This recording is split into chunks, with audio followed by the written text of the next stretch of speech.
We've got winds that are gusting over 40 right now. We're hearing reports of trees down, fires being started, and we're just really getting started for the rest of the evening. Right. For about the next 4 to 5 hours, we expect the wind to continue increasing.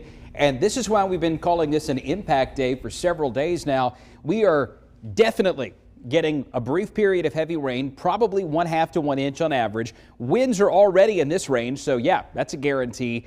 Now, here's the part that not everybody gets, but a lot of us will get: winds that could be higher than 58 miles per hour. Technically, that makes a storm severe. We could get winds 60, 65 without a severe thunderstorm warning, though, because they're not actually coming with a storm. Think of this more like a tropical system where there's just a lot of wind involved, and then as these bands of rain come through, it's just going to ramp the wind up even more. The risk of a tornado is not zero. I wish I could say it's completely not there at all, but we never want to turn our back on a storm system this time of year because lots of crazy things happen within these individual thunderstorms. And if one does begin to rotate, we'll be right here to watch it with you. So between now and 9 p.m., the worst of the weather for Tuscaloosa, Jasper, Arley, Hamilton, Fayette, Livingston, Utah. For Birmingham and Hoover, for Calera, Clanton, Coleman, Oneonta, Gadsden, Springville, between 8 o'clock and midnight, that's when the worst of this will come through. And it's not just a one and done deal.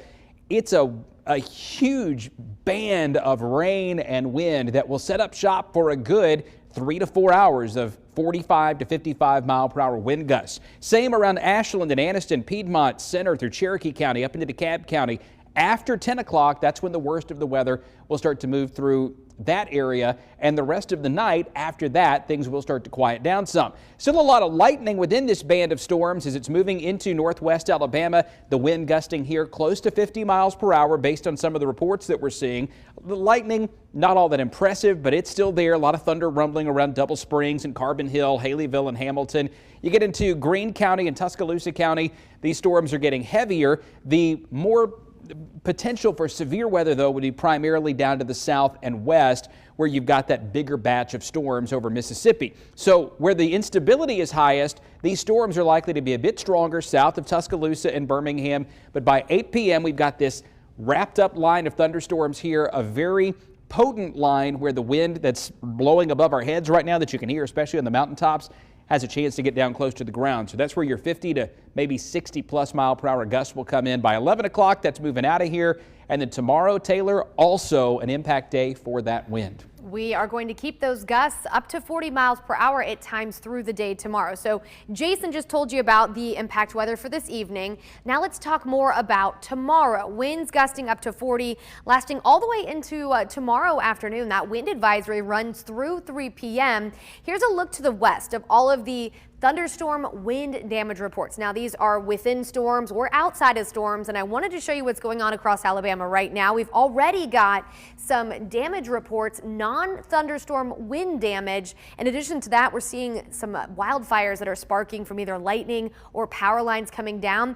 This is an issue because with the wind gusting still tomorrow up to 35, 40 miles per hour, it may be hard for those power crews to get out and get your power back on either late tonight or early tomorrow. This is a look at our wind speeds at midnight. We are gusting anywhere from 20 to 30 miles per hour, so they come down just a bit really for a few hours overnight, but by early tomorrow morning, 6 a.m., they're starting to pick up again. We're gusting anywhere from 30 to 35 from 6 a.m. through 9 a.m. More of the same story through lunchtime, and at that point, we could even have a few gusts over 35 miles per hour. That's what could make it hard for some of those power crews to restore power. 3 o'clock, still gusting in the 30 mile per hour range before we eventually see those winds come down just a bit late tomorrow evening. So for now, we're really concerned with that widespread threat of these gusts over 40 up to 50. And we've seen that so far outside of thunderstorms. Power outages remain likely. We're starting to see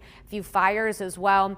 That is why we have impact weather for tomorrow. We keep the wind gusts. So any issues that we have with trees coming down, that could continue into tomorrow. Thursday, we are dry and much cooler. We've got highs in the 50s. Friday, we are warming into the mid to upper 60s. And then we do see another chance for some rain at times over the weekend. Doesn't look to be a weekend washout, though.